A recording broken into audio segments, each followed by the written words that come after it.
없이 함을 받으라. 이같이 하면 새롭게 되는 날 이 주 앞으로부터 이를 것이요. 아멘. 여러분, 영신예배 우리가 이 새해 첫 시간을 예배로 하나님 앞에 올려드리고 있습니다. 영신예배라는 게 무슨 뜻인지 아십니까?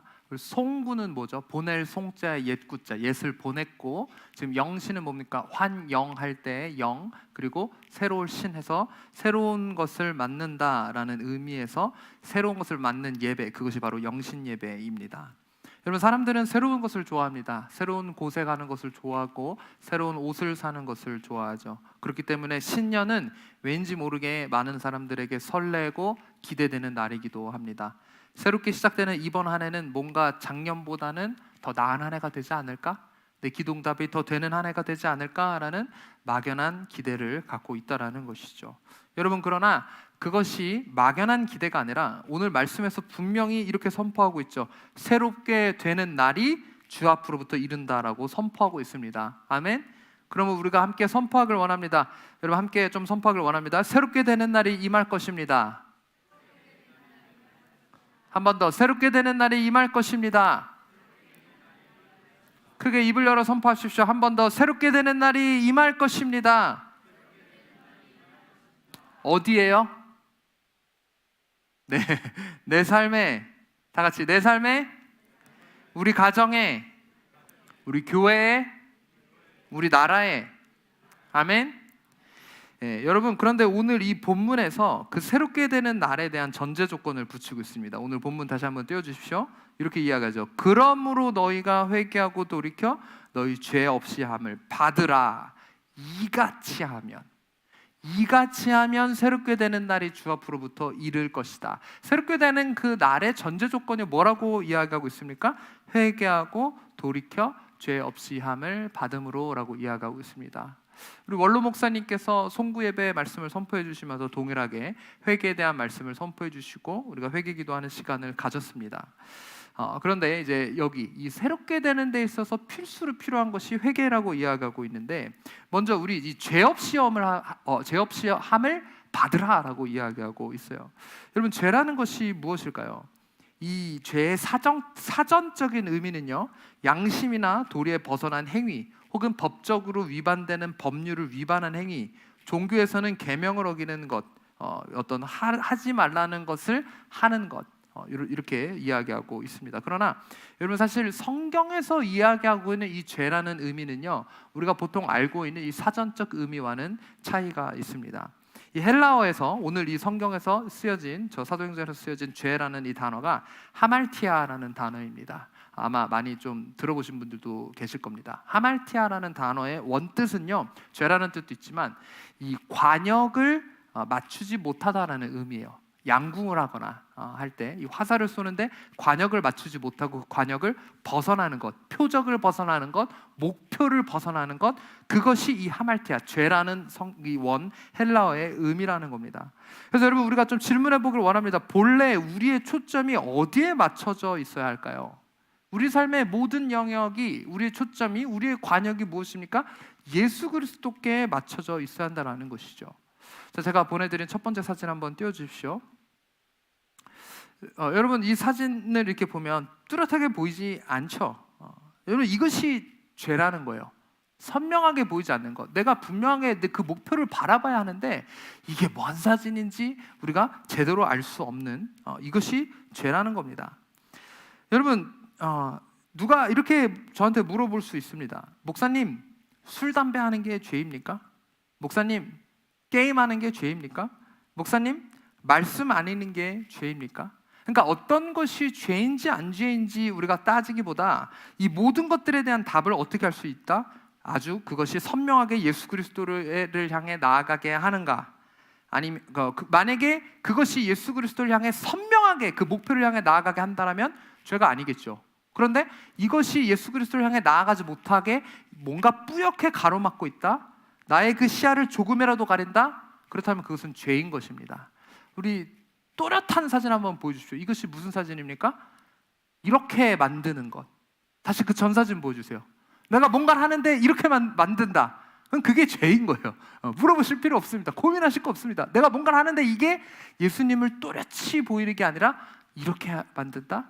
그것이 여러분 죄입니다. 죄냐 아니냐 이런 것들을 우리가 도덕적인 관념이나 성경에 나온 걸 내가 하지 않고 하지 말고의 그런 측면이 아니라 내가 뭔가를 안 하는데, 내가 무언가를 하는데 그것이 예수님을 어떻게 보여주느냐, 그것을 갖고 우리가 그것이 죄인지 아닌지에 대해 판단할 수 있다라는 것입니다.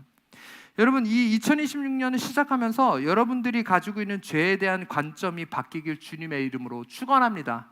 뭘 하냐 마냐의 부분이 아니라 예수 그리스도를 향해 나아가는 것으로부터 그 표적, 그 목표로부터 벗어나게 하는 그 모든 것들을 끊어내는 2026년이 되시길 주님의 이름으로 축원합니다. 자, 그래서 이 죄라는 단어의 뜻을 우리가 봤는데, 이 두 번째는 회개라는 단어에 대한 뜻을 좀 우리가 보길 원합니다. 이 회개라는 단어의 한자를 보면요, 뉘우칠 회자와 고칠 개자를 사용하고 있습니다. 어떻게 쓰고 있다고요? 네, 뉘우칠 회자예요. 그러니까 이 회개라는 단어의 뜻 자체가, 이 뉘우칠 회자가 또 어디에 쓰였냐면 후회할 때 그 회자예요. 그러니까 이 단어의 의미가 후회하면서, 그러니까 내가 뭔가 좀 상심한 상태에서 고쳐봐야지 하는 이런 뜻을 쓰고 있는데, 저는 사실 이 회개, 우리 믿는 사람들이 회개를 쓸 때 이 뉘우칠 회자 대신 돌 회자를 쓰면 좋겠어요. 다른 회자, 돌 회자. 그래서 이게 무슨 뜻일까요? 돌이켜서 고치는 것. 후회만 하는 게 아니라 돌이켜서 고치는 것. 이 돌회자를 쓰는 회개가 우리가 진정으로 써야 할 한자의 그 뜻이라고 저는 생각합니다. 이것이 그리고 성경적인 의미이고, 이 돌회자를 쓰는 것이 헬라어 원어의 단어에도 조금 더 부합합니다. 여러분, 이 원래 원 헬라어 단어의 성경의 뜻을 보면요, 그저 슬퍼하거나 어떤 죄의 경험으로부터 오는 낙담이 아닙니다. 이 회개라는 원 헬라어 단어의 뜻은요, total change, 그러니까 완전한 변화를 뜻해요. 회개. 일부분의 변화가 아니라 완전한 변화를 뜻하는 그 단어가 원래 이 헬라어의 뜻입니다. 그러니까 우리의 생각 그리고 행동, 이 두 가지로부터의 모든 완전한 변화를 뜻하는 것이 회개라는 단어의 의미입니다. 그러니까 내가 생각만 바꾸고 행동은 계속해요. 그럼 회개입니까? 성경에서 이야기하는 회개는 그것이 아니라는 거예요. 여러분, 이 우리의 생각과 행동, 그 모든 것으로부터 완전한 변화가 따라올 때 그것이 성경에서 이야기하는 진정한 회개라는 것이죠. 어떤 분은 저에게 이렇게 물어보실 수 있습니다. 목사님, 죄 없이 사는 게 가능합니까? 사실 사람이라 우리 모두 죄 가운데 살고, 그렇기 때문에 하나님도 눈 감아주시고 하는 거 아닙니까? 라고 생각하실 수 있습니다. 그런데 그렇게 생각할 수 있습니다만, 다른 사람들은, 우리 어웨이크닝 교회 성도님들 가운데는 이렇게 생각하시는 분들이 없기를 주님의 이름으로 축원합니다. 여러분, 이 죄에 대한 부분에서 좀 고민이 되시는 분들은 나중에 집에 가셔서 로마서 6장을 한번 좀 정독을 한번 해보십시오. 사도 바울의 죄에 대해서 뭐라고 이야기하는지, 우리가 죄 가운데 살 수밖에 없다라고 이야기하는지. 우리가 다 읽을 수는 없지만 로마서 6장 1절 2절만 한번 좀 읽어보겠습니다. 같이 한번 읽어주십시오. 시작. 그런즉 우리가 무슨 말을 하리요? 은혜를 더하게 하려고 죄에 거하겠느냐? 그럴 수 없느니라. 죄에 대하여 죽은 우리가 어찌 그 가운데 더 살리요? 죄 가운데 거할 수 있다라고 이야기합니까? 그럴 수 없느니라. 은혜를 더하게 하려고 어찌 죄 가운데 거하겠느냐? 우리는 죄 가운데 거할 수 없다. 죄에 죽은 우리가 어찌 그 가운데 더 살겠느냐라고 사도 바울이 이야기하고 있다라는 것이죠. 여러분, 제가 여러분 앞에서는 이렇게 이야기하고 뒤에서는 온갖 부도덕적한 일들과 죄악 속에 사는, 심지어 불법을 저지르는 그런 이중적인 삶을 산다고 생각해 보십시오. 그럼 여러분들이 뭐라고 하시겠습니까? 아니, 저런, 하나님이 살아계신다면서 어떻게 그런 삶을 살 수가 있어? 라고 이러시겠죠. 그런데 여러분, 그 잣대가 저에게만 해당되는 것이 아니라 여러분에게도 해당된다는 것을 여러분들이 오늘 좀 아셨으면 좋겠습니다. 네. 여러분, 우리에게 너무나도 중요한 것이 그래서 하나님을 경외하는 마음입니다. 하나님을 두려워하는 그 거룩한 두려움이 우리에게 필요한 줄 믿습니다. 그렇기 때문에 이 마지막 때는요, 사람들이 점점 하나님에 대한 이 경외함, 하나님의 공의에 대한 성품을 외치지 않아요. 사랑만 외치고, 그렇기 때문에 모든 게 괜찮다라는 잘못된 하나님에 대한 성품만, 일부분만 이야기를 합니다만, 하나님은 사랑의 하나님이시기도 하지만 동시에 공의 하나님이기도 하십니다. 그렇기 때문에 우리는 하나님을 향한 경외하는 마음, 하나님을 향한 두렵고 떨리는 마음을 우리가 갖고 있어야 된다는 것이죠. 요셉이 범죄할 그 위기에 처했을 때 그가 뭐라고 외쳤습니까? 내가 어찌 이 큰 악을 행하여 지극히 큰 하나님 앞에 죄를 범하리오. 그는 코람되오. 내가 하나님 앞에 서 있다. 내가 하나님의 그 존전 앞에 말뿐만이 아니라 나의 이 모든 시간과 지금 이 순간도 하나님의 나를 지켜보신다라는 그런 믿음, 하나님을 향한 거룩한 두려움이 그 가운데 있었다라는 것이죠. 여러분, 그래서 우리가 하나님을 향한 경외하는 마음을 가질 때, 하나님을 인식하는 마음을 가질 때 그것이 우리에게 주는 놀라운 힘이 있다라는 것입니다.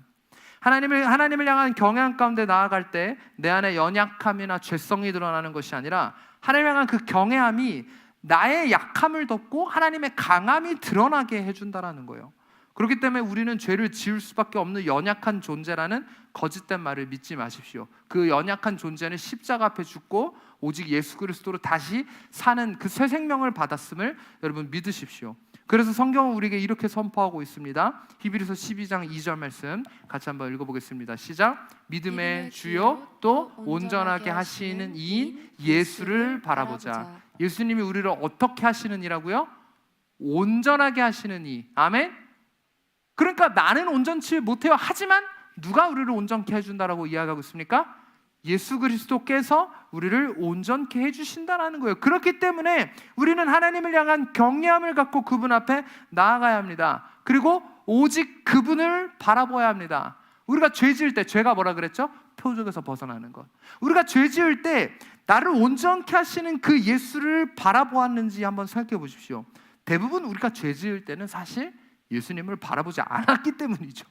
그러니까 예수님은 나를 바라보고 계신데 내가 눈 가리고 아웅이라고 그냥 내 눈을 갖고 예수님이 없는 것처럼 생각하기 때문에 온갖 그런 죄스러운 짓들을, 우리가 죄의 행위들을 행하는 그런 것을 여러분들이 경험하셨을 겁니다. 하지만 우리가 요셉처럼, 성경의 여러 인물처럼 그 순간 나의 그 어떠함, 내 주변에 놓인 그 상황, 다른 사람의 시선을 의식하는 것이 아니라 오직 예수 그리스도를 바라볼 때 그것이 나를 완전하게, 온전케 한다는 것을 오늘 우리의 가슴에 새기길 원합니다. 여러분, 내 힘으로는 당연히 안 됩니다. 연약한 내 힘이 아니라 우리가 예수 그리스도를 의지할 때, 예수 그리스도를 바라볼 때 그분께서 나를 온전케 하신다는 것이죠. 제가 만약 우리의 힘으로 온전해질 수 있습니다 라고 이야기했다면 그것은 율법주의적인 것이고 행위주의적인 것이겠죠. 하지만 제가 이야기하는 것은 도덕적으로 우리가 완전함을 추구해야 하고 이야기하는 그런 이야기가 아닙니다. 오늘 제가 이야기하는 것은 내가 예수를 바라보고 있는가, 내가 그분을 선명하게 바라보기 위해 힘쓰고 있는가, 우리가 그것을 돌아봐야 된다라는 것입니다. 여러분, 그렇기 때문에 우리의 힘으로는 결단코 할 수 없습니다. 그렇기 때문에 예수 그리스도의 십자가 보혈이 우리에게 의미가 있다라는 것이죠. 그래서 오늘 본문에서도 이렇게 이야기하고 있습니다. 다시 오늘 본문으로 돌아가서 그러므로 너희가 회개하고 돌이켜 너희 죄 없이 함을 받으라. 그러니까 죄 없이 함을 이루라가 아니라 죄 없이 함을 어떻게 해야 하래요? 받으라고 이야기하고 있잖아요. 누가 주기 때문에? 예수 그리스도께서, 하나님께서 우리에게 주시기 때문에, 성령께서 주시기 때문에, 내가 얻는 게 아니라, 내가 갖는 게 아니라 하나님 우리에게 주신다라는 거예요. 그렇기 때문에 내가 이루는 게 아닙니다. 우리는 단지 그것을 죄 없이 함을 받는 것입니다. 여러분, 그렇기 때문에 내 힘으로는 이룰 수 없음을 우리가 깨달아야 합니다. 그렇기 때문에 복음의 의미가 있는 것이고, 그렇기 때문에 우리가 예수 그리스도께 나아가야 하는 이 간절한 마음이 우리 가운데 있어야 한다는 것이죠. 성경에 보면 정말 큰 잘못을 저지른 사람이 있었죠. 바로 가룟 유다입니다. 그는 예수 그리스도를 팔아 넘겼죠. 그 돈 몇 푼에, 큰 금액이긴 했지만 그것 때문에 자기가 모셨었던, 같이 밥도 먹고 기도도 받고 사역도 함께 했었던 그 예수님을 팔아 넘겼습니다. 그는 예수님을 팔아 넘긴 후에 자신의 죄를 깨달았습니다. 그런데 그의 회개가 올바른 회개가 아니었죠. 왜? 그가 잘못한 것을 알았으나 그는 그 죄의 부분에 있어서 스스로 그것을 해결하려고 했었기 때문에 그 회개는 실패할 수밖에 없었습니다. 결국 유다는 실패와 절망 가운데 예수를 바라보지 않았습니다. 안타깝게도 스스로 자신의 생을 마감하는 선택을 했다라는 것이죠. 여러분, 나 스스로의 힘으로 죄가 어떻게 될 수 있는 게 아닙니다. 나 스스로의 힘으로 어떻게 돌이킬 수 있는 것도 아닙니다. 그럼 어떻게 돌이킨다고요? 오직 나를 온전케 하실 이 일 예수 그만 바라봄으로. 그럴 때 그가 우리를 온전케 만드신다라는 것을 우리는 기억해야 합니다. 베드로는 유다 못지않게 사실 나쁜 짓을 했어요. 면전에 대고 예수님을 부인했고요. 하지만 그는 유다와 다르게 예수 그리스도를 다시 바라보는 선택을 했습니다. 그가 다시 어부의 삶으로 돌아가 고기를 잡고 있을 때 나타나신 그 예수님 앞에 네가 나를 사랑하느냐라는 그 질문 앞에 베드로가 했었던 선택은 주님, 내가 주님을 사랑하는지 당신이 아시나이다 라고 고백하면서 예수 그리스도를 바라보는 선택을 통하여 진정한 회개를 이루었다라는 것이죠.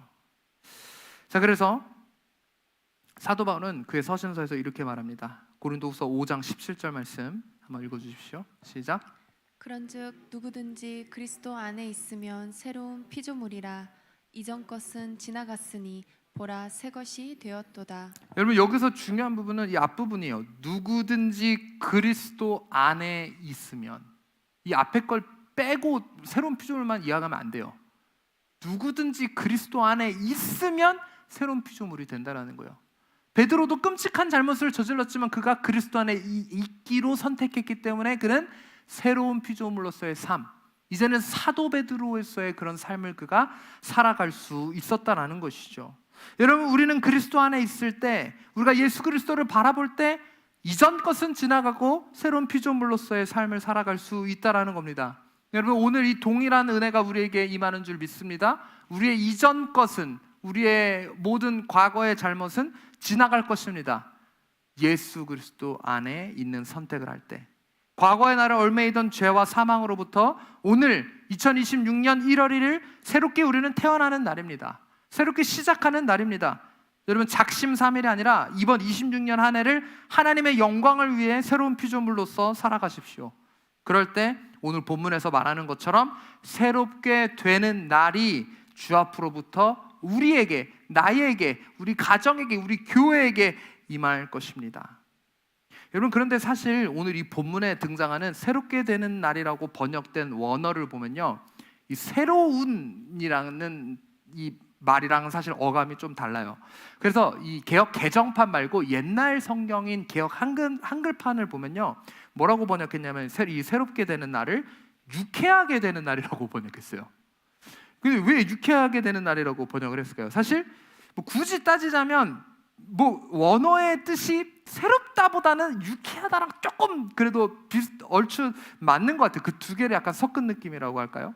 이 원어의 뜻은요, 영어로는 refreshing이라고 하거든요. 우리 fresh라고 하면 뭐예요? 굉장히 청량하고 막 이렇게 깨끗하고, 그런 것을 우리가 fresh라고 하는데, refresh라고 하면 다시 그렇게 되는 것을 의미하죠. 그렇기 때문에 개역 한글판에서는 청량함이라고 표현했고 개역 개정판에서는 새로운이라는 단어를 사실 사용했어요. 근데 이제 영어 성경에 보면은 어떤 버전은 relief, 그래서 어떤 안도하다라는 그 단어를 사용했고 refresh라는 그런 단어로 사용하기도 했습니다. 그래서 이 원어 헬라어 뜻을 보면요, 어떤 뜻도 있냐면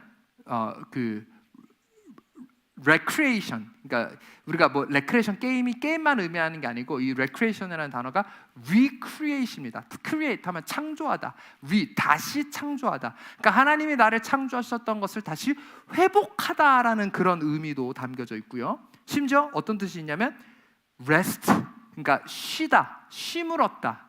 relax 이렇게 편하게 내가 이렇게 쉼을 누리다라는 그런 의미가 이 새롭게 하다라는 이 단어에 담겨 있다는 거예요.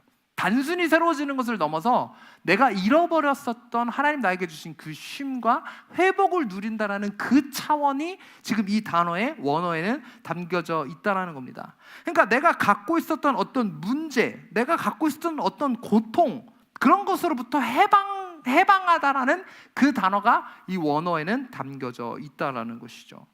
그래서 어떤 버전에서는요, 이 단어가 revival이라는 단어로 쓰여졌거든요. revival 하면 뭐죠? 부흥이라는 뜻이잖아요. 다시 어떤 죽었던 것이 소생케 된다라는 그런 의미도 담겨져 있습니다. 여러분, 그래서 이 새롭게 되는 이 역사가 단순히 새로워지는 것을 넘어서 우리 가운데 예수님께서 주시는 그 쉼이 흘러들어오고 회복이 흘러들어오는, 여러분, 그 날이 그런 2026년 한 해가 되기를 주님의 이름으로 축원합니다.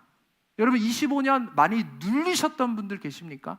영적으로 눌리셨던 분들, 질병으로 인해 눌리셨던 분들, 문제로 인해 눌리셨던 분들, 아니면 어떤 업무가 많아 눌리셨던 분들, 오늘 주님께서 이 새롭게 되는 날이 임한다라는 것은 그 모든 것으로부터 주님이 우리를 리프레시 시켜주신다, 쉼을 주신다. 그래서 예수님이 뭐라고 말씀하셨죠? 수고하고 무거운 짐진 자들아 다 내게로 오라, 내가 너희를 쉬게 하리라 라고 이야기하신 그 쉼이 지금 오늘 이 본문에 새롭게 하다라는 그 단어에 들어있다라는 것입니다. 그 쉼을 우리 모두 누리게 되기를 원합니다. 우리를 짓누르고 있는 그 모든 문제와 그 모든 고통으로부터 해방되는 역사가 우리에게 있기를 주님의 이름으로 축원합니다. 마지막으로 제가 어제 꾼 꿈을 함께 좀 나누고 오늘 말씀을 맺고자 합니다. 제가 이제 말씀에 대해서 사실 고민을 많이 하다가 하나님 새해 첫 말씀을 어떤 말씀을 전해야 합니까? 라고 이제 질문을 하고 이런 이제 이 말씀을 제가 좀 준비를 해야겠다라고 생각을 하고 있었어요. 그리고 이제 어제, 그러니까 오늘 말고 어제 이제 일어나서 제가 한 꿈을 꿨는데, 이 고등학교를 제가 중국에서 나온 거 아시죠? 그래서 이 꿈에 중국에서 같이 학교를 다녔었던 동창들과 함께 다시 중국에 놀러 간 것 같아요. 꿈에 갔는데 이 비행 여정이 사실 한국에서 중국 가는 게 그렇게 길진 않거든요. 근데 마치 한국에서 미국 가는 여정처럼 되게 긴 비행을 한 것처럼 제가 느꼈어요. 그리고 이제 비행기에서 딱 내렸는데 배가 너무 고픈 거예요. 그래서 비행기에서 내리고 이제 차를 타고 중국 이제 저희가 살았었던 그 동네를 동창들과 함께 가고 있었는데, 이 버스 기사한테 저희가 잠깐 배가 너무 고프니 백화점에 잠깐 세워달라라고 이야기했습니다.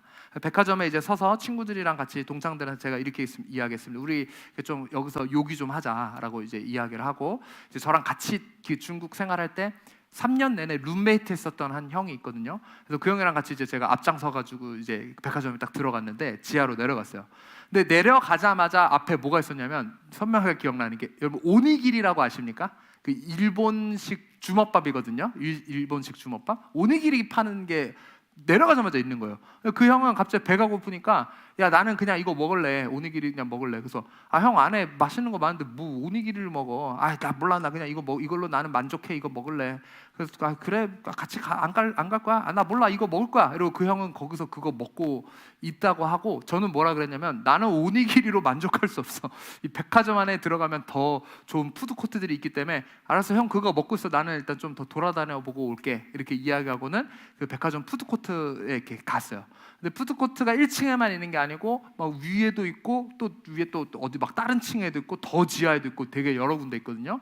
제가 거기를 다 돌아다니면서 온갖 음식들을 다 봤어요. 일본 음식도 보고, 막 한국 음식들도 보고, 중국 음식들도 보고, 막 햄버거도 보고, 다 보는데 그 어떤 것도 제가 선택을 하지 못하는 거예요. 근데 원래 제가 선택을 그렇게 막 못하는 사람이 아니거든요. 딱 보고 이게 잘 딱 고르는데, 그 꿈 속에서는 제가 계속 그거를 찾으러 백화점을 더 깊숙이 계속 들어가는 거예요. 백화점 계속 들어가고 결국 음식을 못 찾고 꿈에서 깼어요. 네. 그래가지고 제가 딱 꿈에서 딱 깨가지고, 야 이게 무슨 내용이지? 이 새해를 앞두고 하나님 이게 뭔 내용입니까? 제가 뭐 욕구 불만족이라는 건가요? 하나님 이게 도대체 뭔 내용인가요? 이제 그렇게 이제 안 좋은 꿈인가 이렇게 사실 생각을 했는데, 깨고 이렇게 제가 기도를 하다가 하나님 이 꿈을 해석해 주시는 것 같았어요. 어떻게 이제 해석을 해주셨냐면, 이것이 어떤 그러니까 안 좋은 욕구 불만족이 아니라 어떤 거룩한 그런 만족을 얻기 위한 제 욕심이라는 그런 생각을 제게 주셨습니다. 무슨 뜻이냐면, 저랑 그 같이, 물론 오늘 이게 방송이 되지만 그 형이 안 봤으면 합니다. 그 형은요, 그 중에서 저랑 같이 신앙생활 열심히 했는데 요즘 이제 신앙생활 잘 안 하고 있거든요. 예. 그런데 그냥 뭐 나름 어쩌다가 교회는 가요. 근데 그걸로 만족하고 있어요. 저랑 맨날 성경 읽고 방언으로 새벽에 기도하고 하나님 음성 듣기에 힘쓰고 막 정말 하나님 위해 살기로 결단하고 했었는데, 지금은 이제 막 사회생활하고 막 하다 보니까 그 모든 게 희미해지고 야, 나는 그냥 이 정도로 만족해. 나 그냥 예수님 믿으니까 그냥 이렇게 그냥 살래 라고 이야기하면서 만족하고 있어요. 마치 그 꿈속에서 내리자마자 있었던 오니기리를 보고 만족하는 그 형의 모습이 영적으로 지금 딱 그 형제의 모습이었어요. 저는 어떻습니까? 같이 중국에서 신앙생활하고 같이 열심을 냈지만 저는 지금도 여러분 하나님을 향한 목마름이 제 가운데 있거든요. 저는 지금도 하나님을 향한 배고픔이 제 가운데 있거든요. 제가 목사라 그래서 이미 다 누리었고 이미 만족하고, 물론 여러분들보다 더 큰 은혜를 제가 경험했고 더 놀라운 하나님의 임재를 경험했습니다만 저는 여기서 만족할 수 없습니다. 제가 늘 기도하는 것이, 하나님 26년 한 해는 더 깊은 곳으로 저를 불러주십시오. 하나님 26년 한 해는 하나님의 더 깊은 임재 가운데로 저를 불러주십시오. 주님을 향한 갈망이, 주님을 향한 배고픔이, 하나님의 임재와 하나님의 그 은혜를 향한 목마름이 제 가운데 있습니다. 다윗이 뭐라고 고백했습니까? 목마른 사슴이 시냇물 찾듯이 내 영혼 주를 찾기에 갈급하나이다. 제가 여러분들에게 말씀드렸죠. 이 사슴이 느끼는 갈망은 생명을 위협할 정도의 갈망이라고 이야기했습니다. 그 다윗이 말했었던 그 갈망이 제게도 있다라는 거예요.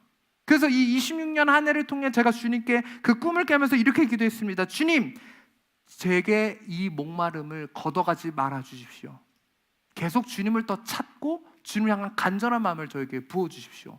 그리고 이 주님을 향한 이 갈망이 우리 성도들에게도 동일하게 부어질 수 있도록, 전염될 수 있도록 주님 허락하여 주시옵소서라고 제가 그렇게 기도했습니다.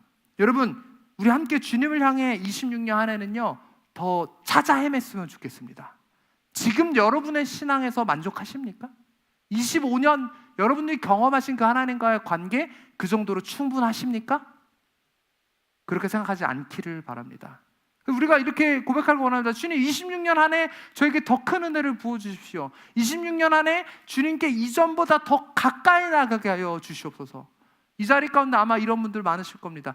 야, 이전에 한때는 대단했었는데, 이전에 한때는 나도 그런 때가 있었는데. 여러분, 그 이전의 과거의 경험에서 머물러 있지 마십시오. 앞으로 하나님께서 26년 한 해 그 이전보다 더 놀라운 역사, 그 이전보다 더 깊은 곳으로 우리를 부르실 거라는 그 기대감을 갖고 우리가 주님 앞에 나아가는 그런 한 해가 되기를 원합니다. 그래서 주님이 말씀하십니다. 너희가 회개하고 돌이켜 죄 없이 함을 받으라. 이같이 하면 새롭게 되는 날이 주 앞으로부터 이를 것이요. 이 새롭게 되는 날이 우리가 더 주님께, 우리에게 허락해 주시는 그 놀라운 부흥과 주님께서 우리에게 부어주시는 그 놀라운 새로운 쉼과 그 놀라운 주님의 역사, 그 은혜로 말미암아 더 주님께 나아가는 그런 역사가 우리에게 있을 것입니다. 그래서 여러분, 이렇게 이번 주에 동행 모임을 이제 많은 분들이 신청해 주셔서 이렇게 마감을 했습니다. 이 나이와 직분을 불문하고 거룩한 두려움으로 주님 앞에 서기 위해, 더 하나님을 알아가기 위해 신청해 주신 분들이 많이 있었습니다. 우리가 동행 모임을 하든 안 하든 물론 하면 좋지만 우리가 주님을 향한 이 열심을 거두지 않고 하나님을 향해 끊임없이 나아갔으면 좋겠습니다. 시편 107편 9절에 이렇게 이야기하고 있습니다. 같이 함께 읽습니다. 시작. 그가 사모하는 영혼에게 만족을 주시며 줄인 영혼에게 좋은 것으로 채워주심이로다. 아멘. 줄인 영혼에게 좋은 것으로 채워주신다. 사모하는 영혼에게 만족을 주신다. 여러분, 주님의 그 은혜를 사모하십니까? 주님의 그 임재를 사모하십니까? 오늘 26년을 시작하면서 하나님, 이번 한 해는 내가 주님을 더욱더 갈망하는 한 해가 되게 하여 주시옵소서. 이번 한 해는 주님을 더욱더 사모하는 한 해가 되게 하여 주시옵소서. 이번 한 해는 주님을 향한 그 배고픔과 갈망함으로 더 주님께 열심으로 나아가는 한 해가 되게 하여 주시옵소서라고 고백하며 나아가는 우리 모두가 되기를 주님의 이름으로 축원합니다. 같이 함께 기도하시겠습니다. 하나님 감사합니다. 이번 26년 한 해는 25년과는 다르게 새롭게 되는 날이 될 것을 우리가 믿음으로 선포합니다. 이 시간 예수 그리스도의 이름으로 선포하노니 우리를 올가매는 하나님으로부터 나아가기를 가로막고 예수 그리스도를 올바로 똑바로 바라보지 못하게 가로막는 그 모든 육신의 정욕은 끊어질지어다. 그 모든 악한 대적의 그 권세는 떠나갈 것입니다. 하나님, 이 시간 주님의 보혈로 이 자리를 덮어주시옵소서. 우리 교회를 덮어주시옵소서. 하나님, 이 시간 주님의 보혈로 내 삶을, 내 가정을, 우리의 자녀들을 주님 덮어주시옵소서. 그래서 죄와 타협하는 것이 아니라 죄 없이 없이함을 받으라라고 이야기하셨으니 주님 우리에게 주시는 그 놀라운 새로운 능력을 우리가 받길 원합니다. 하나님 25년 한 해 우리가 무엇을 타협했습니까? 하나님 그 모든 타협함을 이제는 멈추고 주님 그 모든 것을 끊어내버리고 주님 앞에 더욱더 간절한 마음으로 나아갈 수 있는 주님 우리가 되게 하여 주시옵소서. 이 모든 말씀 예수 그리스도의 이름으로 기도드렸습니다.